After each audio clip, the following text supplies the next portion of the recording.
Between Android phones and iPhones, which one do you think is the hardest to repair as a mobile phone technician?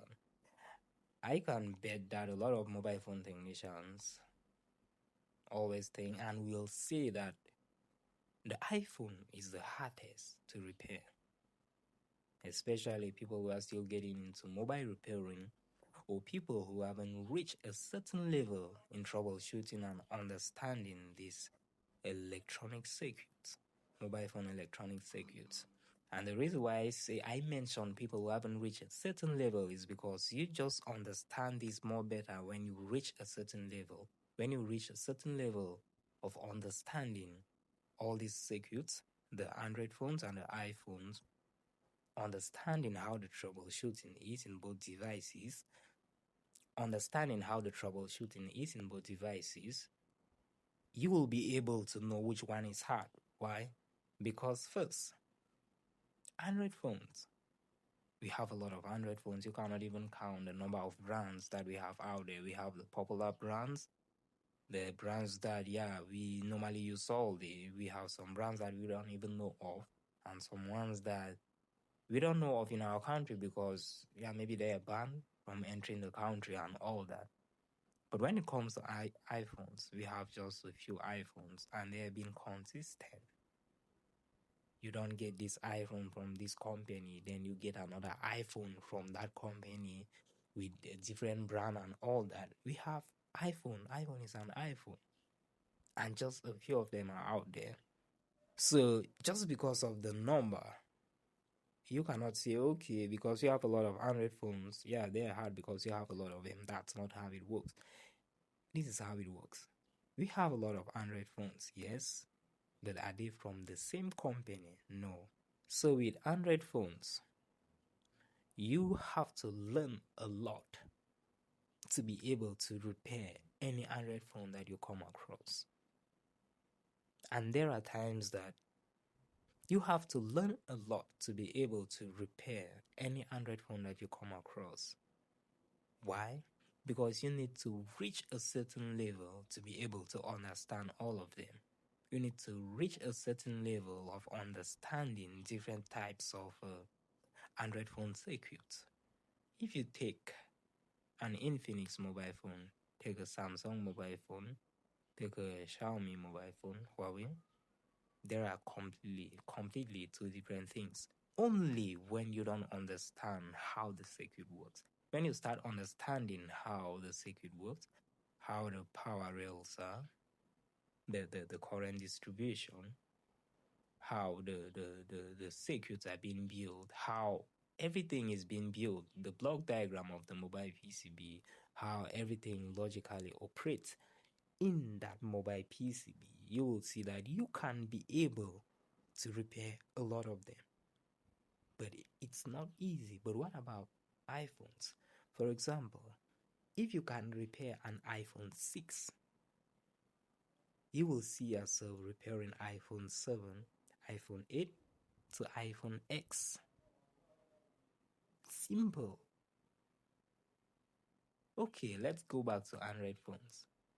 Right now, we don't have the schematic diagram of a Google Pixel 7 Pro.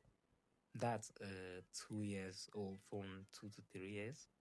Okay, what about iPhones? Right now, we have the bit mapping of iPhone 17 Pro. That's the latest iPhone.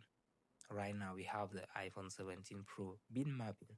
And in just 1 month, again, you will have the guideline, have the schematic diagram. Do you see the difference? So because we just have a few iPhones, and iPhone is that popular, they're always quick to make the schematic diagram so that mobile phone technicians can use it to ease their work when troubleshooting iPhones.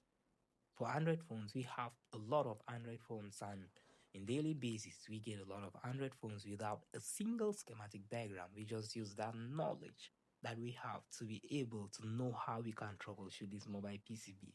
Not because we have a schematic diagram somewhere to take a look at, but because we know what the PCB is built of. We know how the PCB is built of. Looking at the PCB, we understand how everything is built up. on that mobile PCB. So, but when it comes to iPhones, everything is always there. An iPhone repairing right now is easy. Not like I'm saying that okay, anyone can hold repair. It's not easy, but I'm using the word easy because we are comparing it. Which one is the hardest? If you have the hardest, you have the easiest. When it comes to iPhone repairing right now, the one thing that is making everything a lot more common for people to get into iPhone and easily pick up is the swapping, the board swapping on iPhones right now. Because we don't have a lot of iPhones, the bots are now available. When most technicians hold them by PCB, they try to troubleshoot and it's hard. All they do, they swap. So what are they actually learning? They learn mostly how to do the practical part of swapping. They just swap. They learn more how to swap the CPU, how to swap the hard disk and the EEPROM. They learn just that. That troubleshooting part where we Android phone users have to learn and deal with it in most cases, because you cannot get these PCBs. Even if the PCBs are there, we have some PCBs out there, but you cannot get PCBs of all these. Here in Africa, I don't even know which stencil, which Sandisk stencil, which double mount stencil PCB that I can get, because we have a lot of Android phones. You will get this and see that maybe after some months you wouldn't receive that specific phone that you bought the stencil of the inner layer, but you will receive other phones with different the inner layers PCB where you will need another stencil, and there are times that you will order the stencil and wouldn't even use it again. That's because Android phones are not from the same company. They have different companies. You will get a Huawei mobile PCB with a different inner layer separation stencil, a Samsung with a different one, this Samsung model with a different one. You will see that it seems like you will have a lot of that, because I already have a lot of stencil, normal IC stencil, but at the end I still see that I am not able to rebuild some ICs because I don't have a stencil for that IC, even though I have a lot of stencils here. But for iPhones, everything will be easy. So the main thing that most iPhone technicians are doing right now, people who are getting into iPhone repairing, they focused on the swapping part. They learn how to do micro soldering, so that when it's bad, when the troubleshooting is complicated, you just swap. Most of them don't even know how to do troubleshooting properly. They just learn that swapping part. If you're bored, it's not charging, they just see that, yeah, maybe it can be the charging IC, one of the ICs in the charging circuit. And they just say, yeah, it's better to just swap their CPU and all that, because that's where they have perfected the handwork in.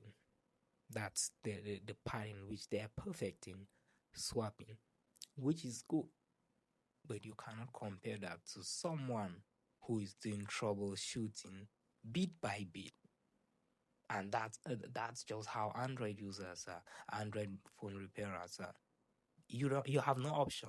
In most cases, you just have to do this swapping, except you are in places like China, Dubai, where you can easily get these parts, maybe spare PCBs, empty motherboard PCBs, where you can also do that swapping.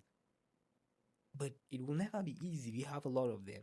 How many PCBs are you going to buy? So that's it. iPhone will always be easy. First, schematic diagrams are always available. Always available. We have Google Pixel phones right now that are more than 3 years old. No schematic diagram.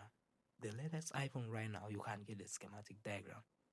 You see why the iPhone should be easy all the time. You see why iPhone repairing makes everything easy, right? So that's just it. Well, I'm Serges Mike right here. You can follow me for more videos and also get my mobile repairing courses, the basic and a professional level course with a 60% discount. Thank you and see you soon.